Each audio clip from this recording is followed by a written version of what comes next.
আনক সমালোচনা কৰাতকৈ, আনক ইটিকিং কৰাতকৈ, আনক ঠাট্টা মস্কৰা কৰাতকৈ, আনে আগুৱাই যোৱা পথৰ পৰা পিছুৱাই অনাৰ প্ৰয়াস কৰাতকৈ আপুনিও কাম কৰক। কৰ্মৰে আপুনি আপোনাৰ পৰিচয় দাঙি ধৰক। তেতিয়াহে প্ৰকৃত আপুনি এজন সৎ নাগৰিক বা সৎ লোক হিচাপে পৰিচিত হ'ব সমাজত। আনক সমালোচনা কৰি, আনক ইটিকিং কৰি, আনক ঠাট্টা মস্কৰা কৰি, আনে আগুৱাই যোৱা পথত কাঁইটৰ বীজ সিঁচি আপুনি কেতিয়াও নাভাবিব যে আপুনি সৎ এজন নাগৰিক, আপোনাৰ মানসিকতা সৎ, সেয়া আপোনাৰ কেতিয়াও নহয়।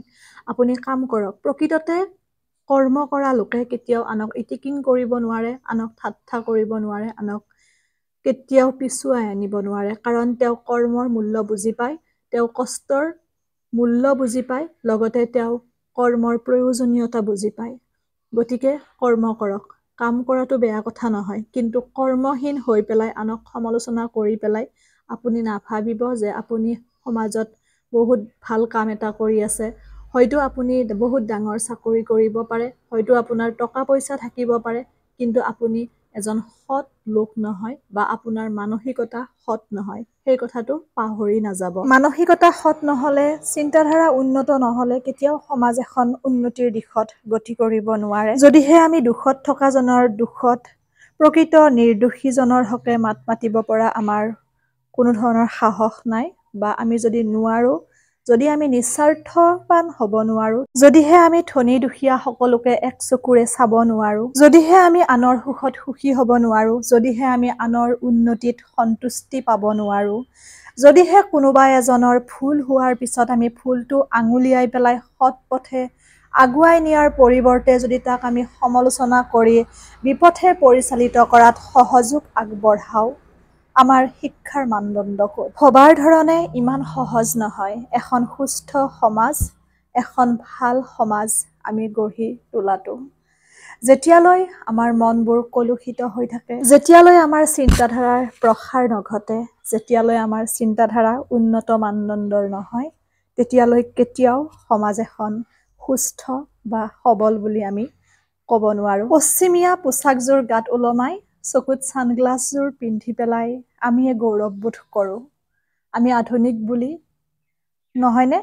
কিন্তু আমাৰ চিন্তাধাৰা, আমাৰ বিচাৰ বুদ্ধি এতিয়াও আনক সমালোচনা কৰা পৰ্যায়তে আছে। গতিকে তেনেকুৱা আধুনিকতাৰ জানো মূল্য আছে? অকণমান সময় নিজক দিয়াৰ প্ৰয়োজন আহি পৰিছে।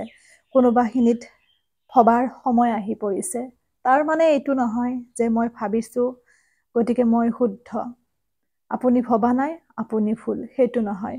যিহেতুকে আমাৰ অধিকাৰ আছে নিজৰ মনৰ ভাৱখিনি প্ৰকাশ কৰাৰ, কেতিয়াবা মাজে মাজে প্ৰকাশ কৰোঁ, সিমানখিনিয়ে। কোনোবাখিনিত অসন্তুষ্ট হৈ পৰোঁ, কোনোবাখিনিত বেয়া লাগে, কোনোবাখিনিত কষ্ট পাওঁ, আৰু সেইবাবে তাৰ সুখ উজাৰি পেলাই মাজে মাজে দুআষাৰ আপোনালোকৰ লগত মতামত আগবঢ়াওঁ, সিমানখিনিয়ে।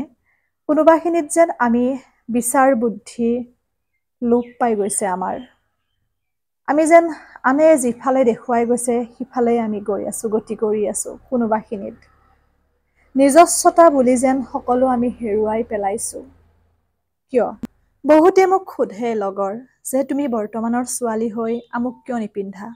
তেওঁলোকলৈ মোৰ এটাই উত্তৰ, যেতিয়ালৈ মই নাভাবোঁ যে মোৰ চিন্তাধাৰাৰ প্ৰসাৰ ঘটিছে, মোৰ চিন্তাধাৰাত আধুনিকতাই বিৰাজ কৰিছে, আৰু মোৰ সেই আধুনিকতাৰ চিন্তাধাৰাৰে মই কিবা এটা অকণমান হ'লেও যৎকিঞ্চিত হ'লেও আগবঢ়াব পাৰিছোঁ সমাজখনলৈ, বা কিবা অকণমান হ'লেও কাৰোবাৰ উপকাৰ সাধন হৈছে। আধুনিকতাৰ দোহাই দি পেলাই এটা চামে ইমান নিজকে অশ্লীল অৱস্থালৈ লৈ গৈছে, দেখিবলৈ বেয়া লাগে আৰু মানে বহুত আঘাত পোৱা যায়।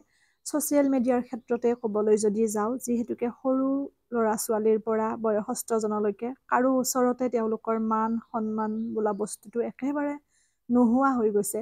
এইবোৰ আচলতে বহুত বেয়া দিশত গতি কৰি আছে আমাৰ মানে যুৱ প্ৰজন্ম। সেইটো হয়তো আজি উপলব্ধি কৰা নাই বহুতে, কিন্তু ইয়াৰ পৰিণতিটো বহুত বেছি ভয়ংকৰ। আৰু এই ক্ষেত্ৰত প্ৰথমতে সজাগ হ'ব লাগে বা দৃষ্টি ৰাখিব লাগে পিতৃ মাতৃয়ে, কাৰণ যিহেতুকে সন্তানক পিতৃ মাতৃয়ে বেছি সময়ৰ বাবে ঘৰখনত পায়, গতিকে কেনেকুৱা সাজ পোছাক পিন্ধিছে। এনেকুৱা নহয় যে মানুহে শ্বৰ্ট ড্ৰেছ পিন্ধিলে বুলিয়ে সেইটো বেয়া, কিন্তু মাৰ্জিত বুলি এটা শব্দ আছে, আৰু গতিকে সেই বস্তুটো অকণমান নজৰ ৰাখিব লাগে কোনোবাখিনিত। নাজানো কিয় মোৰ মনত তেনেকুৱা মই উপলব্ধি কৰোঁ। সেইবোৰৰ পৰা যেন বহুত বেছি এটা বেয়া প্ৰভাৱ পৰিবলৈ গৈ আছে অনাগত দিনত। গতিকে তেনেকুৱা। আৰু এটা কথা, আজিলৈকে যিহেতুকে বিভিন্ন ক্ষেত্ৰত, বিভিন্ন পৰ্যায়ত বিভিন্ন মানুহ লগ পাইছোঁ, বিভিন্ন চিন্তাধাৰাৰ, বিচাৰ বুদ্ধিৰ, যি লোকৰ চিন্তাধাৰাত আধুনিকতা আছে, যি লোকৰ মানসিকতা উন্নত, তেওঁলোকে কিন্তু কেতিয়াও আধুনিকতা বা আধুনিক সাজ পোছাকৰ পিছত পৰি থকা নাই। সেই বস্তুটো অকণমান চিন্তনীয় বিষয় বা ভাবিবলগীয়া কথা। কাৰণ আপোনালোকে নিজেও হয়তো দৈনন্দিন জীৱনত লগ পোৱা বহুত মানুহ লগ পায়, তাৰ মাজত আপোনালোকে গম পাইছে কাৰ কেনেকুৱা চিন্তাধাৰা। অকণমান পৰ্যবেক্ষণ কৰিলে সেই বস্তুটো আপোনালোকৰ চকুতো পৰিব। গতিকে তাৰ পৰাই বুজা যায় এইটো এটা ভাল পথ নে ভুল পথ। গতিকে তেনেকুৱা। আজিৰ কথাখিনি আপোনালোকৰ লগত মনৰ ভাৱখিনি প্ৰকাশ কৰিব মন গ'ল। কেতিয়াবা এনেকুৱা ধৰণৰ ভিডিঅ' মাজে মাজে বনাম আপোনালোকৰ মাজত, কিন্তু এইবোৰ কথা ক'লে বহুতৰ অকণমান দিগদাৰো হয় বা বেয়াও পায়। তথাপিও আমি সত্যৰ হকে মাত মাতিবই লাগিব, বা যিটো সঁচা সেইটো আমি সদায় ক'ব পৰা আমাৰ এটা গুণ থাকিব লাগে।